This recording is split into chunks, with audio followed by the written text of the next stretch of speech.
Good morning, शुभ प्रभात, सत श्री अकाल, आदाब दोस्तों। आज तो ये सूरज मानो इंतज़ार में बैठा था कि मैं आकर बाहर बैठूंगी, तभी ये बादलों से बाहर आएंगे और वापस से छुप रहे हैं धीरे धीरे। और क्या हालचाल दोस्तों, कैसे हो सब? आज की मेरी जो कहानी है ये एक बस ड्राइवर और कंडक्टर की कहानी है। बहुत साल पहले, मतलब जब शुरुआती दिनों की कहानी है, जब बसेस चलने लगी थी तो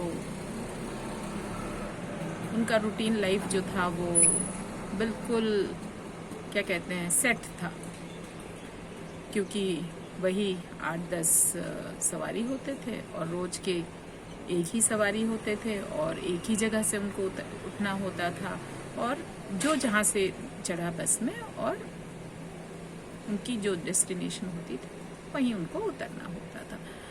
तो ऐसे में क्या हुआ कि धीरे धीरे बस ड्राइवर और कंडक्टर सबके शक्ल से, नाम से और कौन से जगह वो चढ़ेंगे और कौन से जगह उतरेंगे, इन सब चीज़ों से वाकिफ थे। लाइफ आराम से गुजर रही थी कि एक दिन ऐसा हुआ कि बीच में बस रुकी और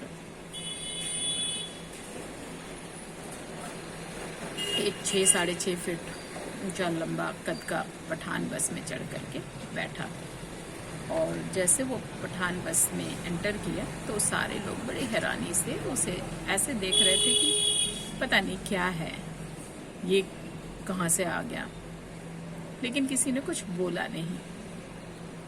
पठान बैठा रहा बस में,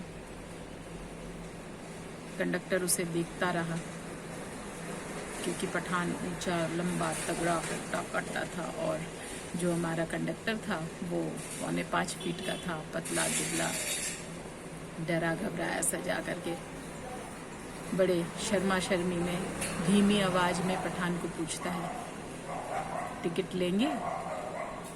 जैसे पूछ रहे हो चाय पियेंगे? पठान ने कहा। पठान टिकट नहीं लेता। बेचारा जाके अपने जगह पे बैठ गया। अगले दिन फिर यही कहानी, फिर वो जा करके बड़े हिम्मत जुटा करके पूछता है, टिकट लेंगे?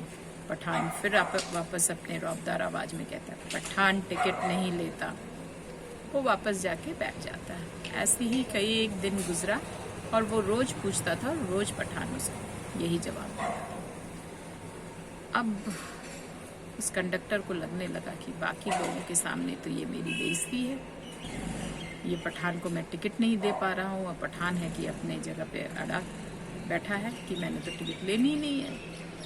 फिर उसने अपने ड्राइवर को बोला एक दिन कि मैं जा रहा हूँ 3 महीने की छुट्टी में, 3 महीने के बाद मैं आऊँगा, फिर मैं अपनी ड्यूटी ज्वाइन करूँगा। उसके बाद वो 3 महीने अपने गांव वापस गया और वहाँ पे जाकर के उसने खूब वर्जिश की, बॉडी बनाया और एकदम तगड़ा हो करके 3 महीने में वापस आया, पूरा हिम्मत जुटा करके कि आज तो पठान को मैं अपना टिकट बेच करके ही रहूँगा, टिकट दे के ही रहूँगा। लेगा कैसे नहीं पठान टिकट, बिना टिकट कैसे सवारी करेगा। तो जैसे ही पठान बस में इन करता है और बैठता है, ये जा करके पठान के सामने खड़े हो जाता है, टिकट लीजिएगा? पठान कहता है, पठान टिकट नहीं लेगा। फिर उसको और गुस्सा आया कि इतना सब करने के बावजूद भी इस पे रौब नहीं पड़ रहा है। तो फिर उसने सवाल किया दूसरा, पठान टिकट क्यों नहीं लेगा? तो पठान मुस्कुराते हुए बोला, बरखुरदार क्यों नाराज हो रहे हो? मैंने गवर्नमेंट की पास ले रखी है तो मैं टिकट क्यों लूं तुमसे?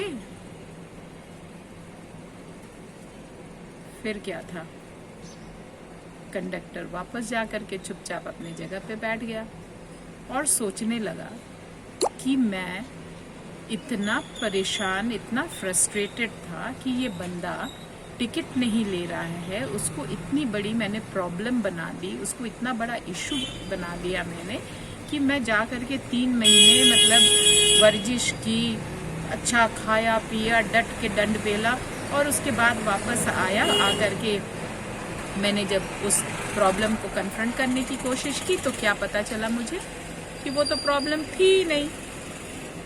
तो जिंदगी में भी अक्सर हमारे साथ ऐसे ही होता है कि बहुत सारी चीजें ऐसी होती हैं हमारे साथ। हमारे 98% प्रॉब्लम्स ऐसे होते हैं जो कि कभी प्रॉब्लम्स थे ही नहीं, क्योंकि हम उसकी गहराई में जाकर के ना तो उसे देखते हैं, ना सोचते हैं, ना उसका हल ढूंढने की कोशिश करते हैं।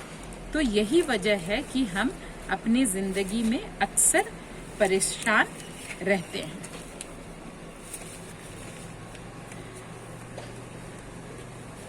तो प्रॉब्लम्स और चुनौतियों को कभी भी ओवर एस्टिमेट नहीं करना चाहिए और अपने आप को कभी भी अंडर एस्टिमेट नहीं करना चाहिए।